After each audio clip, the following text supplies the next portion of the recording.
All right, welcome back. So after about a week of dragging this sled home and about just mainly time, not too much money, we have a runner, guys.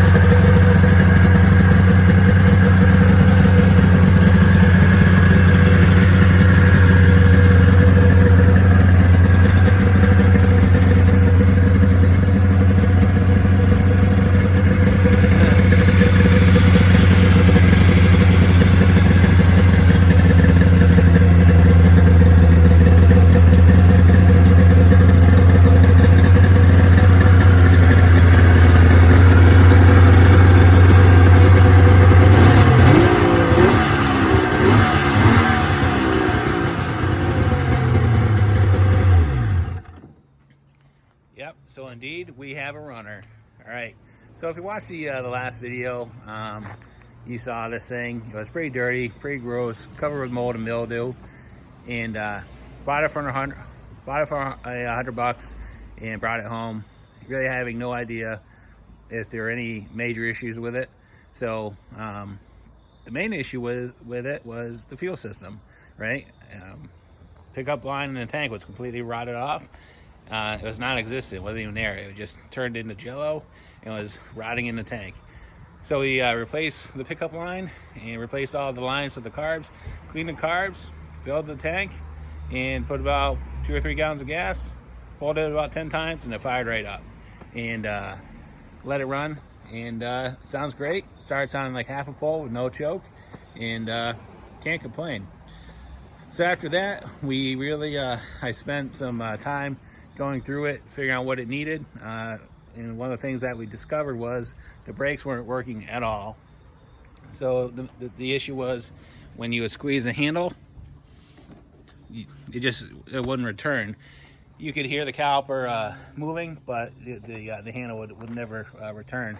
So the issue was the fluid in the system was completely bad, filled with water. So we replaced that, flushed it out, and the brakes came back with no issues. Another issue that we discovered was the primary needs to be replaced. It's grooved on both sides of the sheaves, so gotta pull that off, replace that. And then at that point, knowing that we had a good sled, I went through it, really cleaning it head to toe and everything else.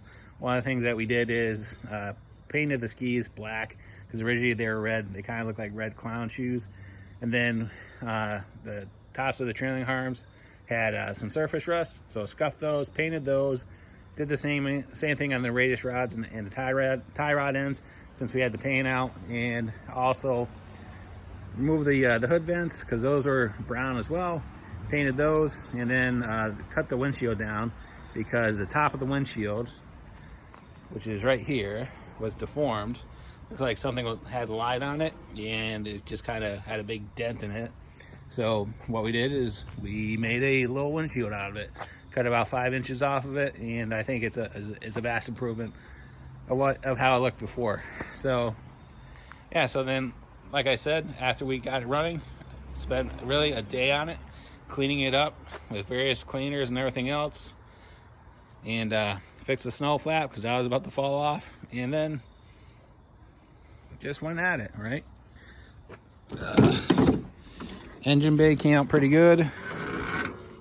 Degreased that, pressure washed it, and everything else. So, but for $100, can't complain. You know, it's a machine that's 25 years of age. So, all right.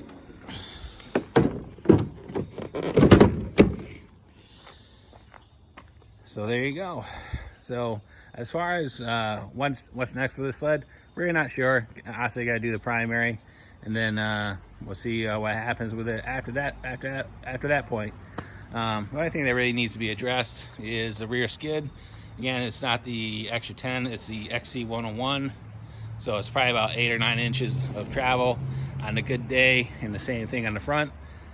And we'll go from there. We'll figure out what we're gonna do with this thing. So, but again, quite the transformation of how the sled looked like when it was initially brought in.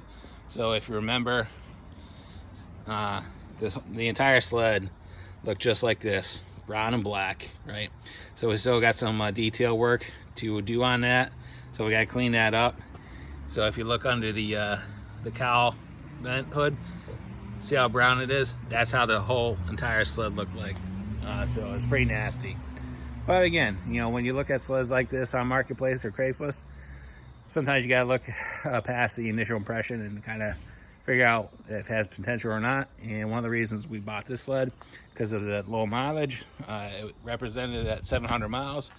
But after cleaning it and everything else, I don't think that mileage is correct. I'm gonna say it's probably closer to 25 to 3,000 miles. But again, you know, we took that risk when we bought it, you know, for $100, like I said, pretty low risk on it. So even if it didn't run, we could have parted it out and made our money back probably tenfold. All right, but there you go. So there's an update on a $100 XCR.